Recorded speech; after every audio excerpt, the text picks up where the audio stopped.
Mm.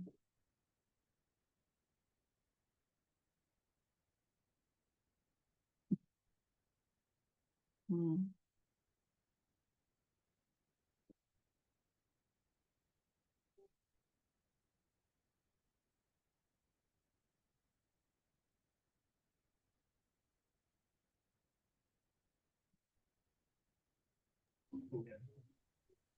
Good afternoon. Just want to do a quick sound check and make sure that everyone online can hear us okay. Yeah.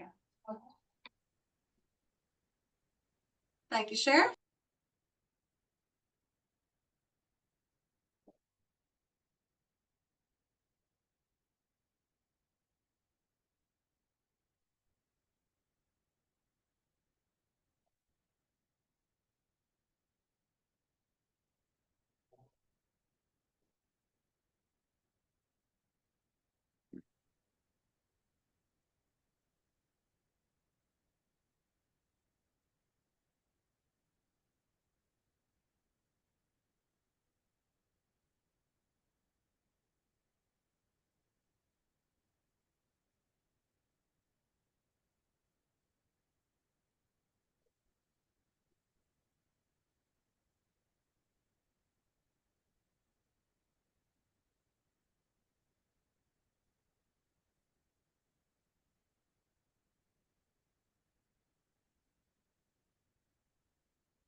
All right, Holly, Evan, are we ready?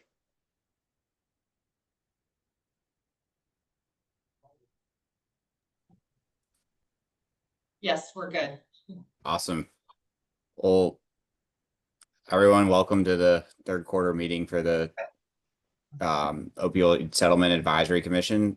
Thank y'all all for being here, and I'm sorry that I could not make the trip over to Madison today. I'm sorry not be able to join y'all in person. But Evan, if you want to take us through roll call and make sure we have a quorum present. Very good. So Sandra Price, Present. Trey Bennett, Present. David Kidd, Present.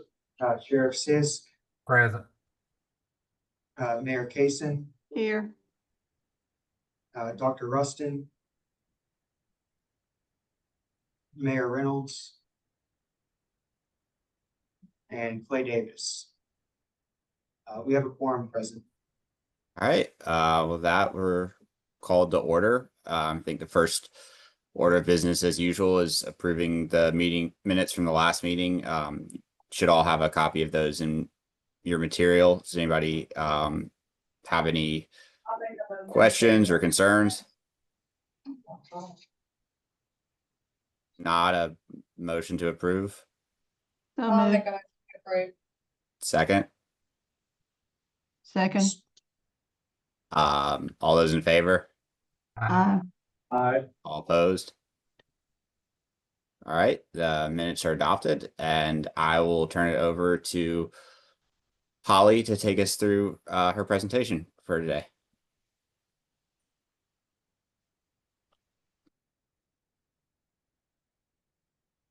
Well, I guess we'll start with my presentation and then we'll move on to our wonderful recovery speaker and our wonderful grant highlight. Or sorry, Holly, you can go in whichever order you wanted to. I was trying to remember. Oh, okay. Well, then Thank you. I think probably what I'd like to do is invite Louis Ponzo up here. He will be our recovery speaker today, and Louis is with DBHD, and I am very honored and pleased that he could join us all the way out here in Madison. So Louis, do you want to come? Thank you.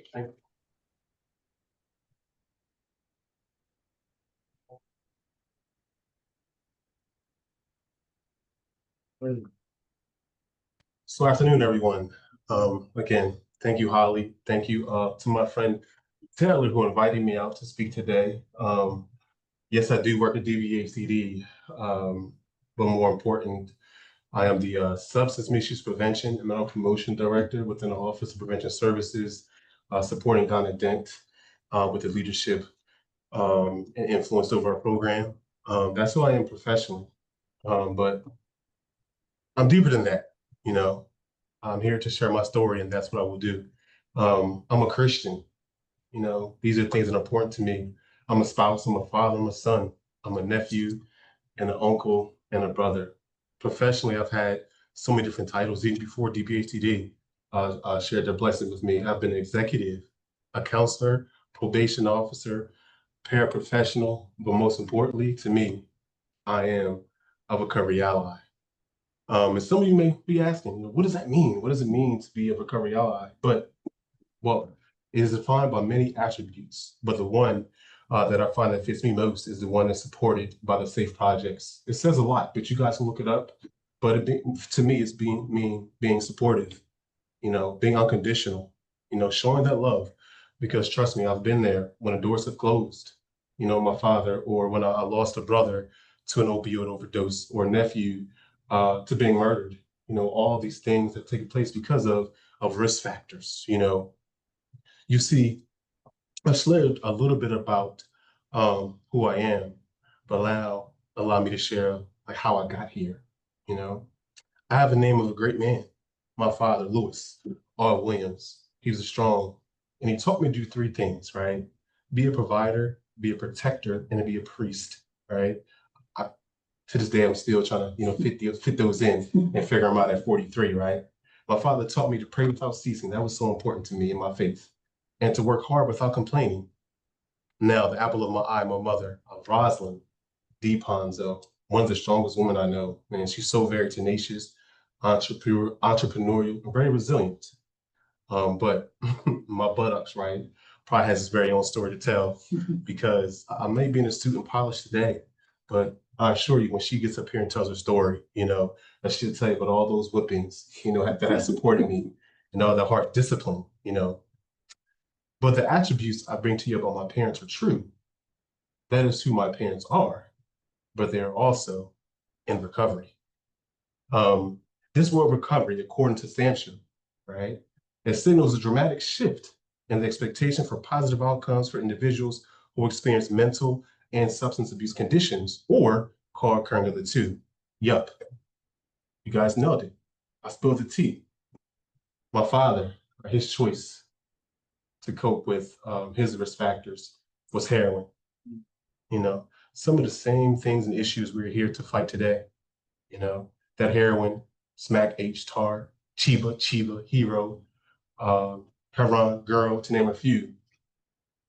And my mother, what a specimen of beauty she is to me, you know, was diagnosed with schizoaffective disorder.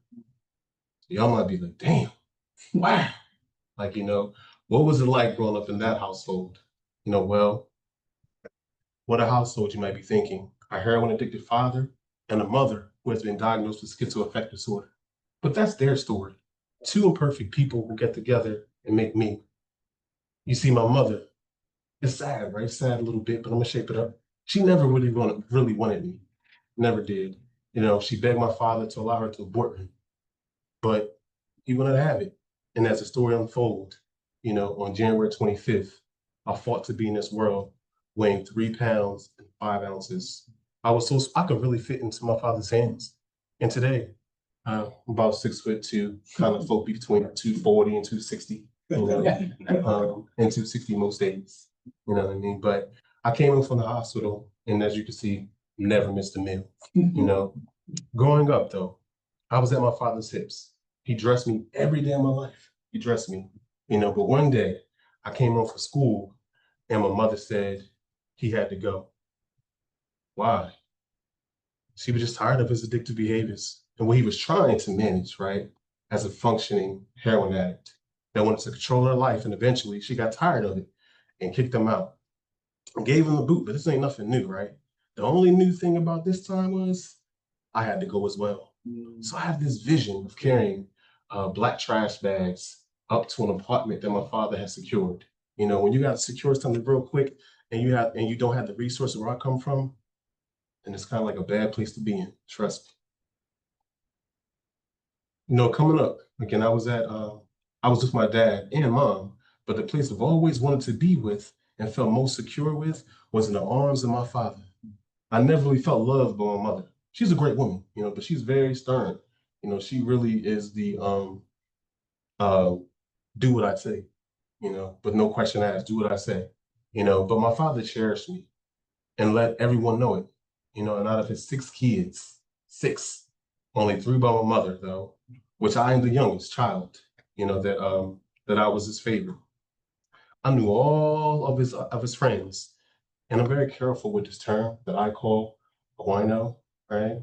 It may not be the best term, but just imagine, you know, standing in front of a fire or whatever, and shoo-doo, doo-be-doo, the OJs, Jimi Hendrix, you name it, all of his friends would be passed out, you know, with liquor or whatever he just pumped into his system. And for the most part, though, he kept majority of that away from me, or so we thought. And eventually, though, the great news, my father went cold turkey. You know, and my aunt says, I'm talking about 30 years, probably about 30 years of addiction and abuse, you know, and just started when he was like 7 or 10, you know. My mom always says that she knows God, because if anyone could stop my father shooting up, then she knows that there is a God. My dad began church on a regular basis and even stopped using drugs altogether. Clean as DPH. Anybody DPH in the building? They call that back in the day like a clean as a public board of health, you know.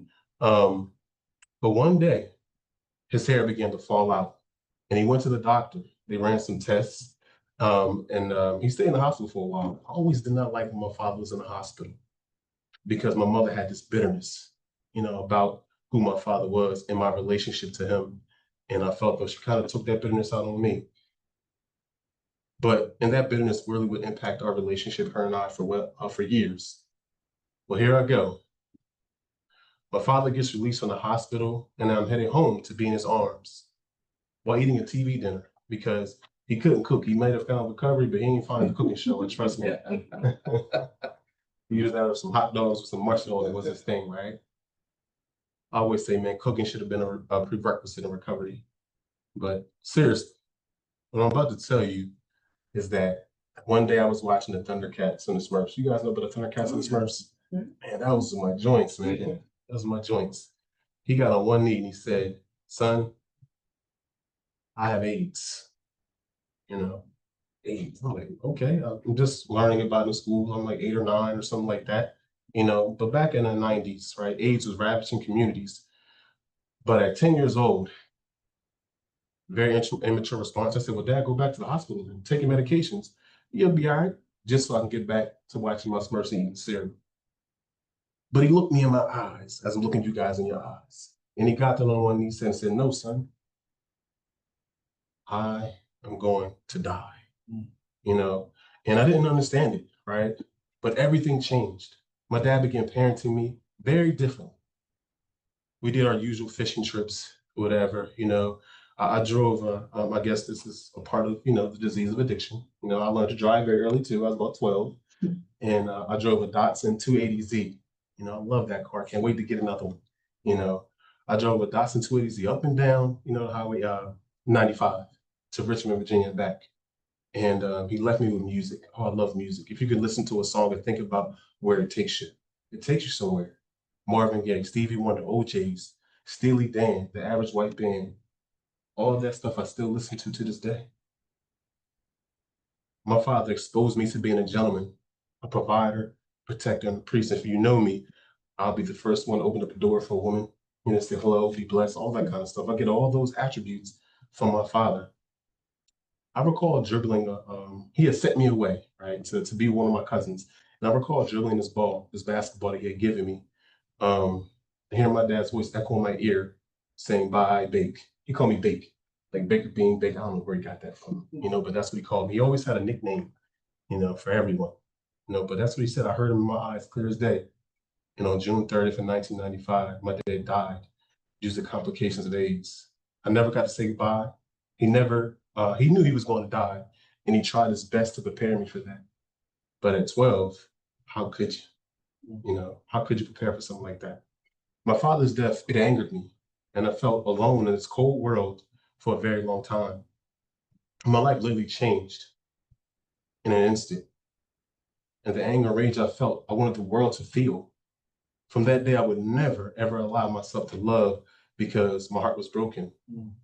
I've been hanging around with the wrong crowds, getting suspended from school on a regular basis, and know the school system.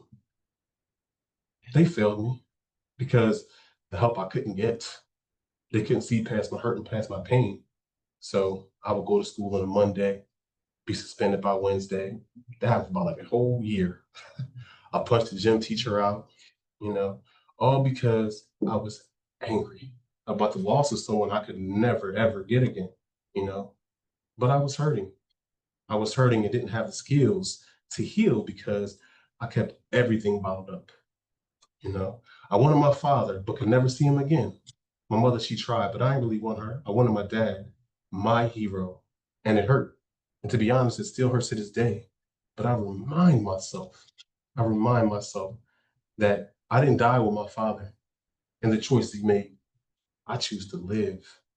I choose to be an ally for recovery in honor of his name through prevention, intervention, treatment, and recovery, the whole continuum of care. I choose to heal through music that he introduced me to. I choose to heal through the sport of basketball and football that he put inside my hands. My dad died never seeing me play basketball at an All-American level. He never seen me dunk a basketball, make three-pointers, be on all-star teams throughout this beautiful country of ours, or play at the collegiate level. I have many accolades and accomplishments because of him.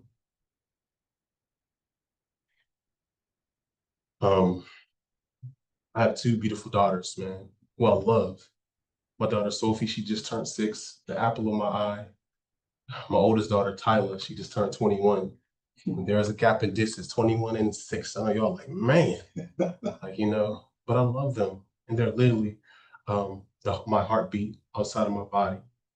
And I never, ever want them or anyone else to feel. That's why I go so hard for prevention, treatment, and recovery, because I never, ever want a kid to feel the emptiness and the abandonment of being left, you know?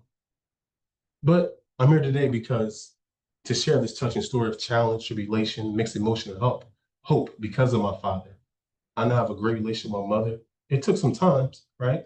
But we are thick. Thick as the Goodyear blimp, I tell you.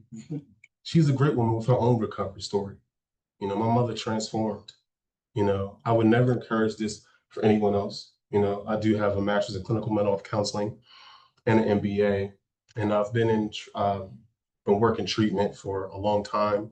Just got to prevention in 2019, but I would never encourage anyone else to not take their medications. But my mom did so and leaned strategically on her faith to help her get over and overcome everything that she was dealing with, and has not taken anything in the past like 30 some years. I'm 43 now, you know, And now she's a leader in our community. You know, she's on a board for a nonprofit. She holds annual fashion shows to teens in her beauty camp. Those protective factors that we get to create right in this baby. My parents, I told you who they were. Not perfect, but I wouldn't have wished to have been another product of anyone other than Lewis and Rosalind. I'll leave you with this though. Put God first at the center of everything that you do. Allow the God of your understanding to use you. Use everything. When I go speak sometime, I do this chant about a locomotive, right? And what a locomotive does. You know, for a locomotive to move, you gotta put some coal in that bad boy. You gotta gas it up, right? So allow the joy, the pain, the hurt, the cold, right? To be in that locomotive, for it to move.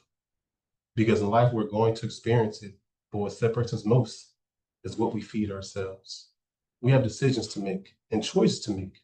And these choices and decisions can do two things. They can either feed your spirit or they can feed your flesh. Well, rest assured, whatever you feed, they will manifest. So I say thank you. Thank you, Abatement. Thank you, Cassandra. Thank you, Holly, and everyone else in this room for allowing me to share my story of hope through the heart of a recovery ally. Thank you.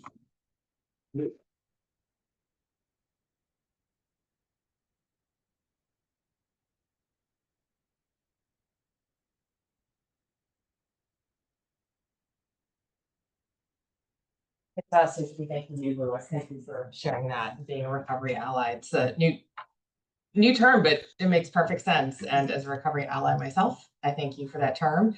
And you and me apparently share that history with the Datsun, because we had a Datsun 310 GS and white with maroon velour seats.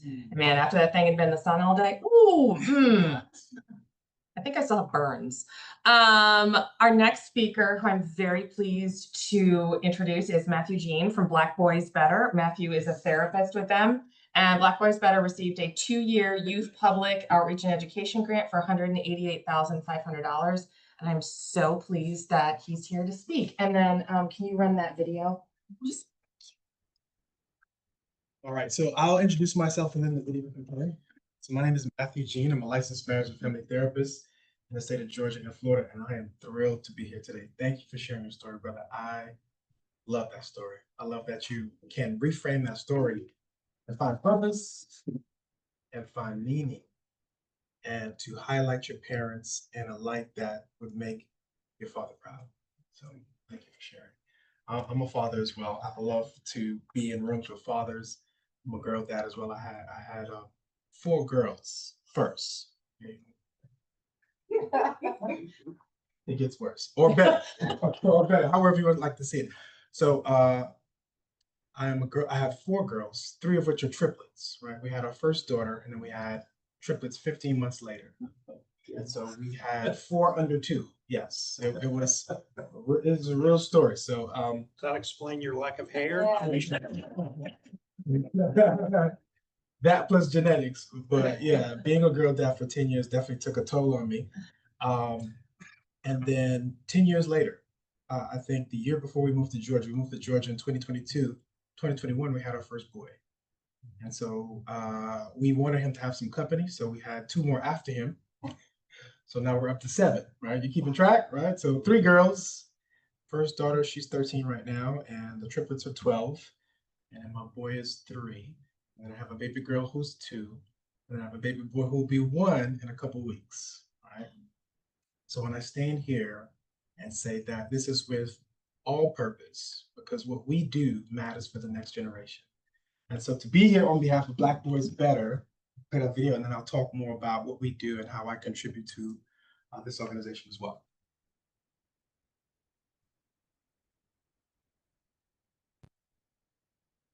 What's unique about Black Boys Better is that all of our programming is facilitated by Black men who are either mental health professionals or wellness practitioners. It's a different experience. I never had something experience like this.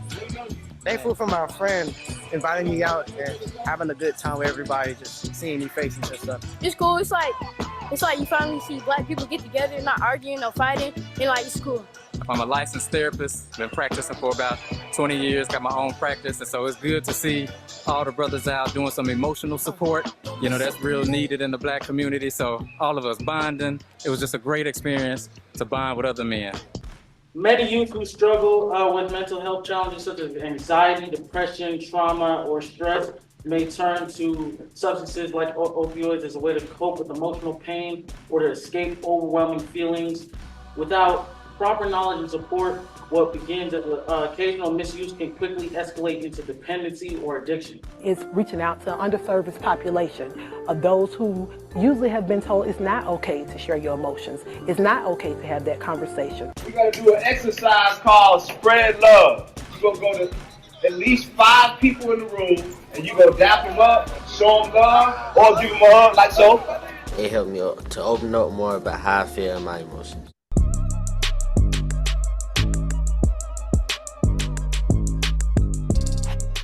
Thank you. So by What's the time unique about Black Boys Better?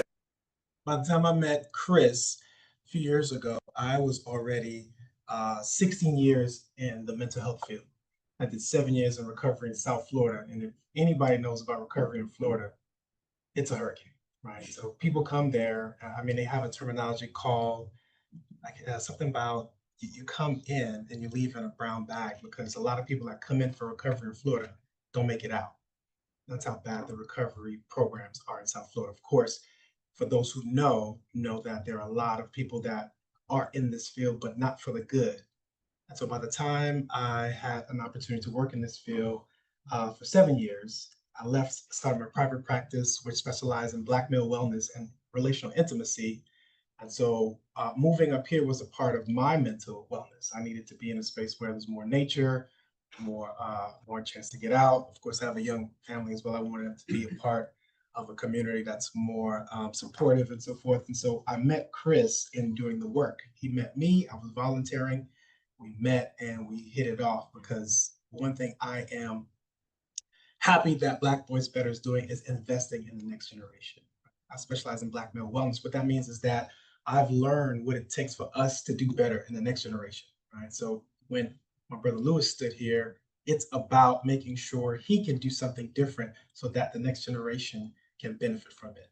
In my master's program, family therapy, we learned about systems theory. Systems theory talks about making sure we address all of the points where a person can connect and to learn and to change and to grow their personalities. And so Black Boys Better does just that.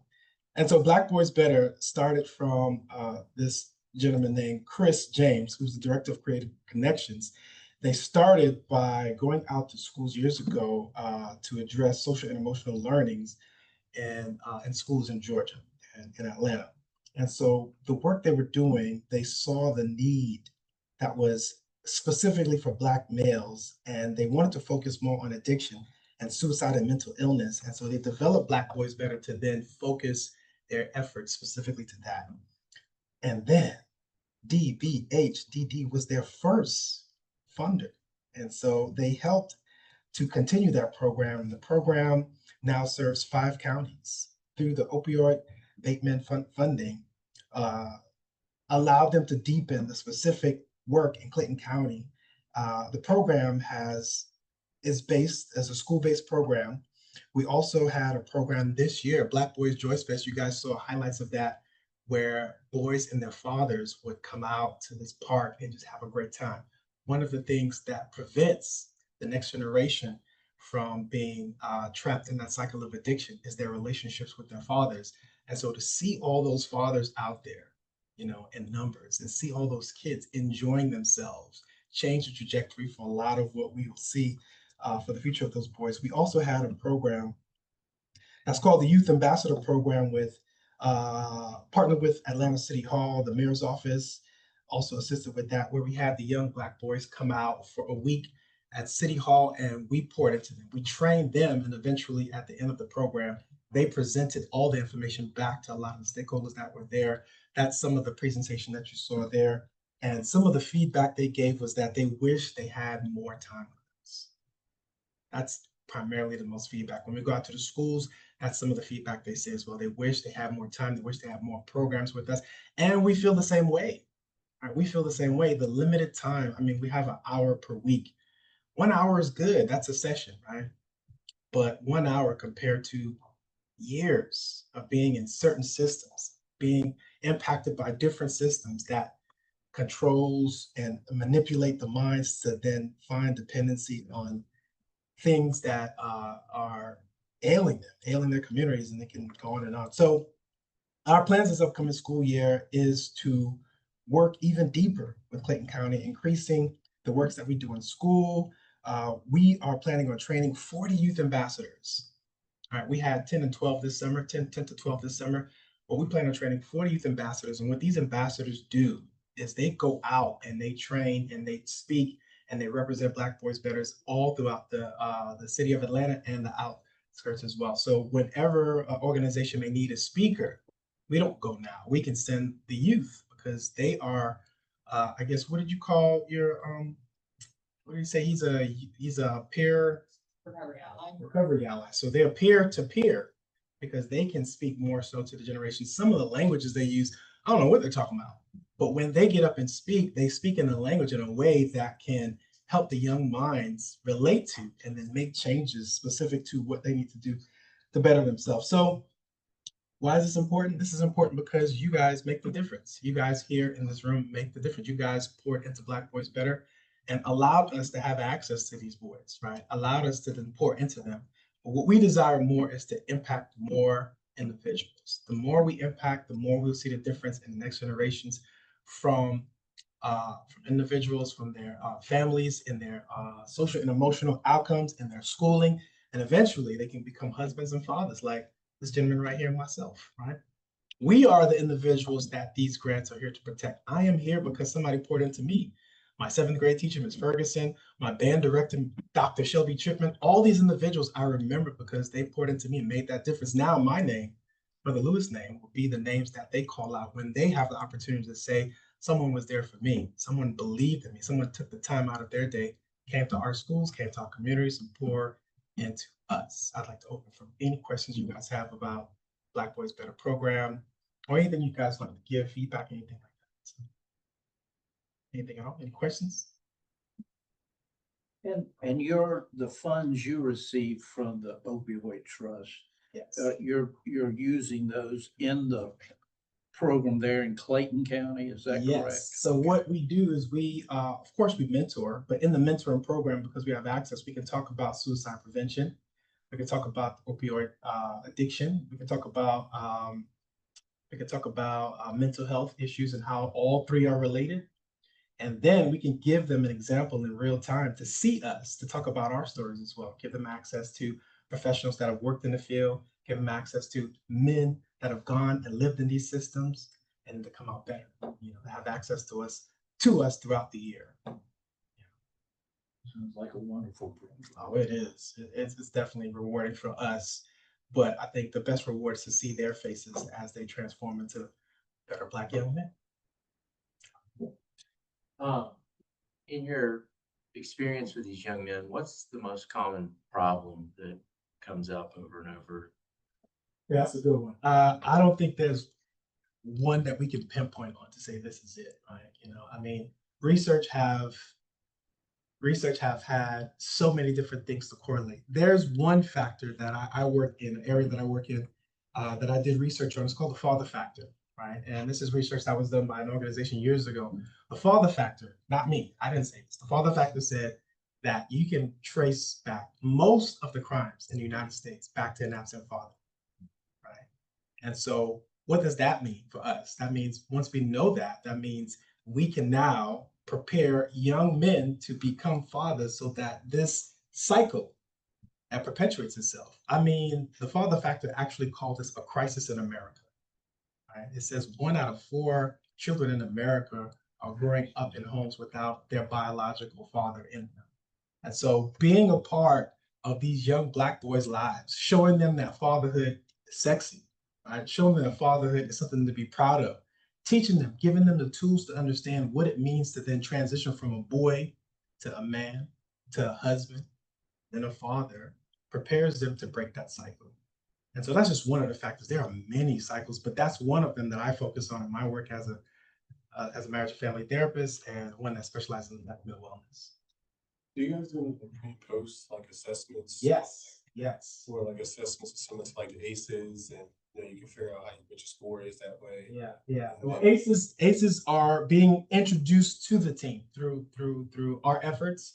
I learned about ACEs years ago, and I understand that that's a work that needs to be implemented in our program. And so we are looking into implementing ACEs. But once we do, we will need to then follow up. You can't just get those results and just be like, all right, your score is a 4 or a 7. Mine was an 8, by the way, out of 10. And so if you know anything about ACEs, adverse childhood experiences, they give you a test. I think it's about 10 questions. I think they expanded more. And the more you answer, the more affirmative you answer in those 10 questions, the more it correlates to negative health outcomes, including substance use, including physical, mental, emotional, negative outcomes. And so ACEs is very important. Thank you for asking that. We do know, and hopefully we can, but the time, right? That hour that we have with them to then, but yes, that's in the works to make sure that we can have funding to then screen, but also follow up with support. Because once we know these scores, you can't just sit on the scores. You have to make sure these kids have services they need, not just them, but their family members as well, to then combat the ACEs in their households. Are you working with them within the school system or after school? It's a little of both. A little bit of both. Thank you. All right. Some of the schools are generous enough to give us access to the kids during school. So we have an hour. I was at Jonesboro this past school year, and we would go there for an hour every week, Tuesdays at 11. The kids would be right there waiting for us, and we'd spend that hour with them, and then we'd see them on next Tuesday. But then we have other programs that we have outside of the schools, which we look forward to more because we have more time and less red tape to do more with them, to open up more services to then see how we can support not just them, but some of their family systems as well to then come back. Because of course you can help the child out, but where do they have to go back to? They have to go back to that system. So we want to make sure we can address not just the child, but something to go back to. So we do have programs outside of the school hours as well. Right. No more questions? You guys like to see a picture of my family? No, I'm kidding. That's not big enough. It's 9 of us. So I'll walk around afterwards and I'll share with you guys. But thank you so much for having me. Thank you so much for the support you give to Black Boys Better. I hope that we can keep doing this work in the program and impact more lives. Thank you. Thank you.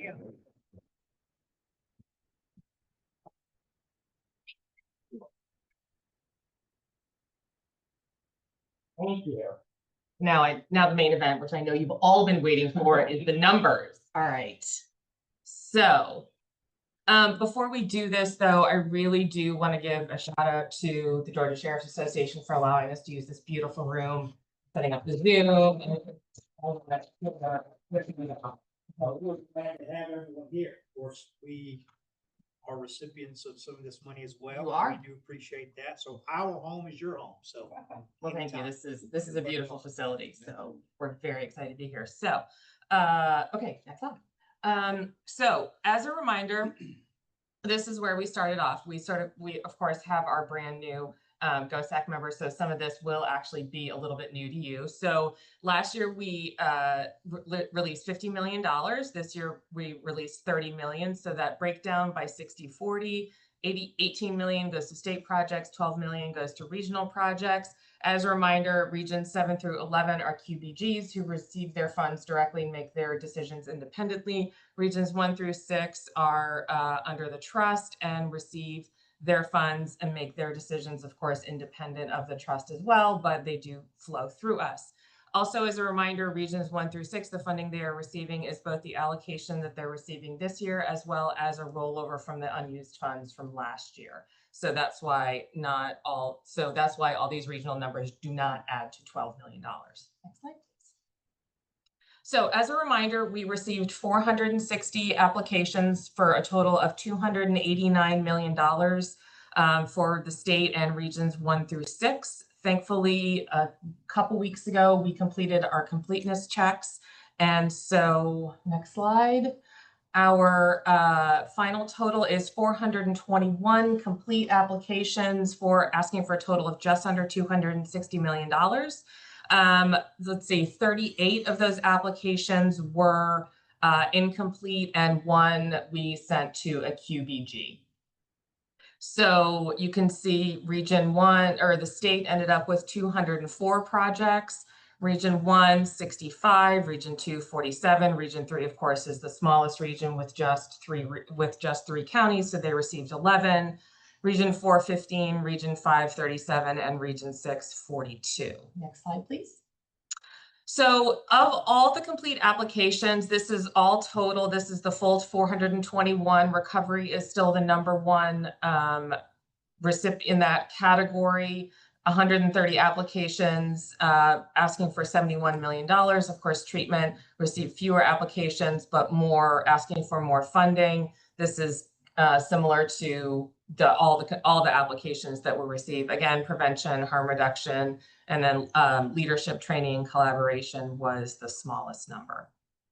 Next slide. This is the state applications. Again, treatment, the highest number of applications with asking for $74 million, recovery being the second, very close at 48 applications, but just under $41 million. And again, you can see the leadership planning coordination. All of those applications are state applications. And of course, we have first responders. We received more first responder applications than we did last year. Next. And then regional applications, again, recovery treatment were the highest number. Recovery treatment, 55, recovery, the top at 82. And again, more first responder applications. Next slide. So next steps. As I mentioned, we've completed our completeness checks, and all the complete applications have been sent to the IWG graders as well as the RAC members for the regions. The incomplete notifications will be sent out to those applications that have been deemed incomplete this week. You as GOSAC members do have the ability to log into the grant management system to view those applications. If you do not have that, please let me know, and I will get you Taylor to make sure that you can get in. And then late August, early September, we will receive all of those grades and recommendations, at which point we will put together a package for the GOSAC when you will vote on those in October, and then trustee will make his recommendations or his awards in November. Question? No? Melissa, did you have anything you wanted to add? No? Okay. That's fantastic. Thank you.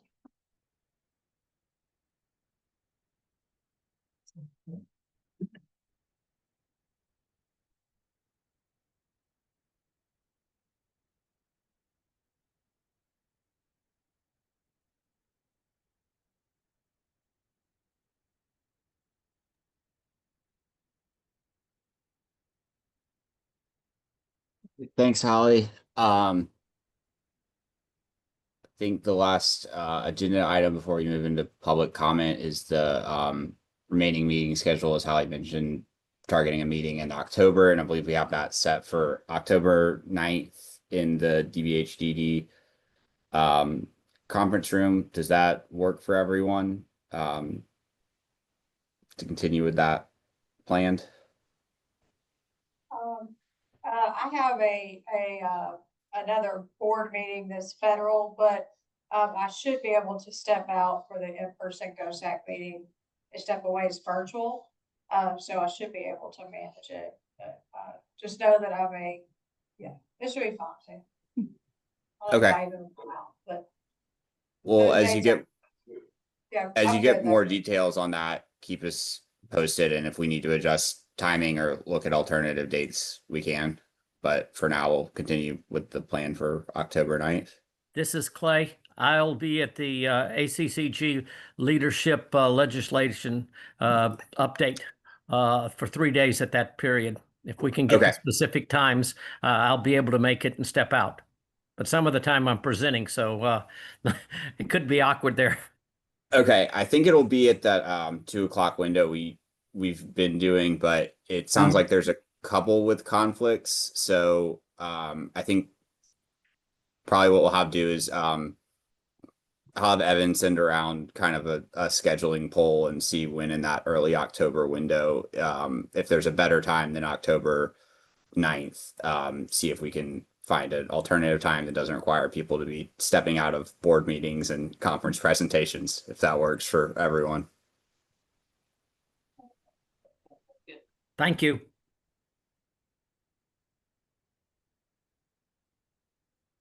All right. Well, Evan will we'll follow up with that, and just with that, do we have anyone signed up for public comment? I believe we had some people signed up on Zoom. They might have left the meeting already, so. Yeah. Oh, yeah, one person. Hi there. I don't think I formally signed up, but traveled a long way to be here. My name is Ty Grooms. I'm from Charleston, South Carolina, and I work with a toxicology company called Randox. And we have seen exponential growth and success with our toxicology multi-stat machine. Coroners and medical examiners alike have been using this. Obviously, the opioid crisis has been just that, a crisis. It's been horrible, and there a lot of people are on the road to recovery, and obviously that's what we want. We wish them all the best.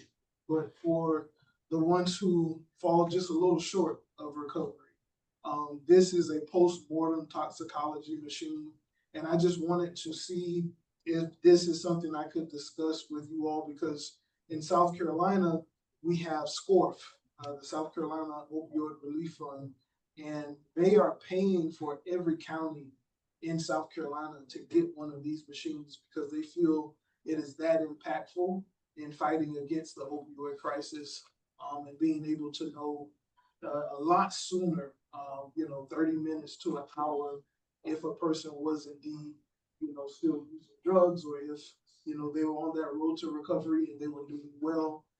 It's nice to be able to comfort the families that way. But I don't want to go into a full sales pitch, but I just wanted to briefly introduce myself and see if we could somehow partner with the Georgia Opioid Crisis Abatement Trust. But thank you all for your time, and hopefully I can chat with someone maybe after the meeting.